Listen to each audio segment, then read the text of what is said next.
ಯಾವೆಲ್ಲ ಆಹಾರವನ್ನು ಒಟ್ಟಿಗೆ ಸೇವಿಸಬಾರದು? ಆರೋಗ್ಯದ ಬಗ್ಗೆ ಕಾಳಜಿ ಇರಲಿ.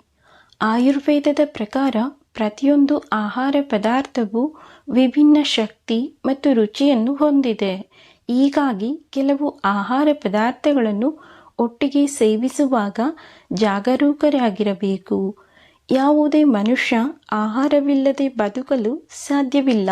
ಆದರೆ ನಾವು ತಿನ್ನುವ ಆಹಾರ ನಮ್ಮನ್ನು ಜೀವಂತವಾಗಿರಿಸಬೇಕು ಎನ್ನುವುದು ಎಷ್ಟು ಮುಖ್ಯವೋ ಅಷ್ಟೇ ಮುಖ್ಯ ಆರೋಗ್ಯ ಕಾಪಾಡಿಕೊಳ್ಳುವುದು.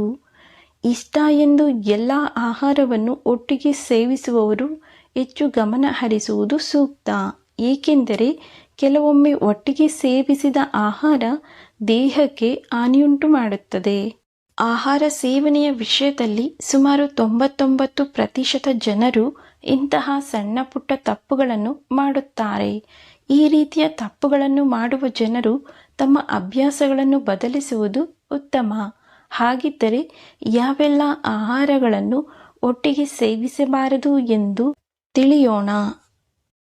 ಆಯುರ್ವೇದದ ಪ್ರಕಾರ ಪ್ರತಿಯೊಂದು ಆಹಾರ ಪದಾರ್ಥವು ವಿಭಿನ್ನ ಶಕ್ತಿ ಮತ್ತು ರುಚಿಯನ್ನು ಹೊಂದಿದೆ. ಹೀಗಾಗಿ ಕೆಲವು ಆಹಾರ ಪದಾರ್ಥಗಳನ್ನು ಒಟ್ಟಿಗೆ ಸೇವಿಸುವಾಗ ಜಾಗರೂಕರಾಗಿರಬೇಕು.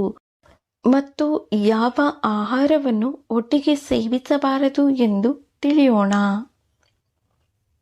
ಹಾಲು ಮತ್ತು ಮೀನು ಈ ಎರಡು ಆಹಾರಗಳು ಹೊಂದಿಕೆಯಾಗದ ಕಾರಣ ಹಾಲನ್ನು ಮೀನಿನೊಂದಿಗೆ ಸೇವಿಸಬಾರದು.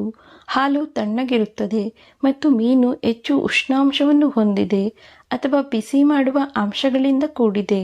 ಇವೆರಡರ ಸಂಯೋಜನೆಯು ರಕ್ತವನ್ನು ವಿಟಿಯೇಟ್ ಮಾಡುತ್ತದೆ ಮತ್ತು ದೇಹದ ಆರೋಗ್ಯಕ್ಕೆ ಅಡಚಣೆಯುಂಟು ಮಾಡುತ್ತದೆ. ಉಪ್ಪು ಮತ್ತು ಹಾಲು ಒಟ್ಟಿಗೆ ಸೇವಿಸಬಾರದ ಮತ್ತೊಂದು ಸಂಯೋಜನೆಯಾಗಿದ್ದು ಎರಡರಲ್ಲಿರುವ ವಿರೋಧಾಭಾಸ ಗುಣಗಳಿದೆ. ಇದು ಆರೋಗ್ಯಕ್ಕೆ ಹಾನಿಯುಂಟು ಮಾಡುತ್ತದೆ. ಹಣ್ಣುಗಳು ಮತ್ತು ಹಾಲು. ಬಾಳೆಹಣ್ಣನ್ನು ಹಾಲು, ಮೊಸರು ಅಥವಾ ಮಜ್ಜಿಗೆಯೊಂದಿಗೆ ತಿನ್ನಬಾರದು. ಏಕೆಂದರೆ ಈ ಸಂಯೋಜನೆಯು ಜೀರ್ಣಶಕ್ತಿಯನ್ನು ಕಡಿಮೆ ಮಾಡುತ್ತದೆ ಮತ್ತು ದೇಹದಲ್ಲಿ ವಿಷವನ್ನು ಉಂಟುಮಾಡುತ್ತದೆ. ಈ ಸಂಯೋಜನೆಯನ್ನು ತಿನ್ನುವುದರಿಂದ ಶೀತ, ಕೆಮ್ಮು ಮತ್ತು ಅಲರ್ಜಿಗೆ ಕೂಡ ಕಾರಣವಾಗಬಹುದು.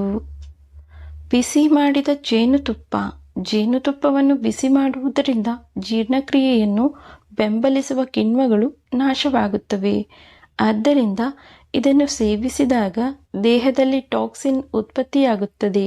ಇದು ಆರೋಗ್ಯದ ಸ್ಥಿತಿ ಹದಗೆಡಿಸುತ್ತದೆ. ತುಪ್ಪ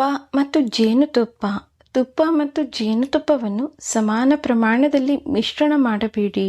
ಏಕೆಂದರೆ ಅವು ವಿರುದ್ಧವಾದ ಪ್ರತಿಕ್ರಿಯೆಗಳನ್ನು ಹೊಂದಿರುತ್ತವೆ. ಜೇನುತುಪ್ಪವು ತಾಪನ ಒದಗಿಸುವಿಕೆಯಂತಹ ಕ್ರಿಯೆಯನ್ನು ಹೊಂದಿದೆ, ಆದರೆ ತುಪ್ಪವು ತಂಪಾಗಿಸುವ ಆರ್ದ್ರಕ ಗುಣವನ್ನು ಹೊಂದಿದೆ. ತುಪ್ಪ ಮತ್ತು ಜೇನುತುಪ್ಪವನ್ನು ಒಟ್ಟಿಗೆ ತಿನ್ನುವಾಗ ಒಂದಕ್ಕಿಂತ ಇನ್ನೊಂದು ಹೆಚ್ಚಿನ ಪ್ರಮಾಣದಲ್ಲಿ ಮಿಶ್ರಣ ಮಾಡಿ ತಿನ್ನಬೇಕು. ಆಯುರ್ವೇದ ವೈದ್ಯರ ಪ್ರಕಾರ ಉರಿಯೂತವನ್ನು ಕಡಿಮೆ ಮಾಡಲು, ಚರ್ಮದ ಅಸ್ವಸ್ಥತೆ, ಸ್ವಯಂ ನಿರೋಧಕ ಕಾಯಿಲೆಗಳನ್ನು ತಪ್ಪಿಸಲು ಮತ್ತು ಸದಾ ಆರೋಗ್ಯಕರವಾಗಿರಲು ಈ ಮೇಲ್ಕಂಡ ಪದಾರ್ಥಗಳನ್ನು ಒಟ್ಟಿಗೆ ಸೇವಿಸಬಾರದು. ಸ್ನೇಹಿತರೆ, ನಿಮಗೆ ಈ ವಿಡಿಯೋ ಇಷ್ಟ ಆಗಿದ್ರೆ ದಯವಿಟ್ಟು ನಮ್ಮ ಚಾನಲನ್ನು ಸಬ್ಸ್ಕ್ರೈಬ್ ಮಾಡಿ, ಲೈಕ್ ಮಾಡಿ, ಶೇರ್ ಮಾಡಿ. ಮತ್ತೊಂದು ವಿಷಯದೊಂದಿಗೆ ಪುನಃ ಭೇಟಿಯಾಗೋಣ. ವಿಡಿಯೋವನ್ನು ನೋಡಿದ್ದಕ್ಕಾಗಿ ಧನ್ಯವಾದಗಳು.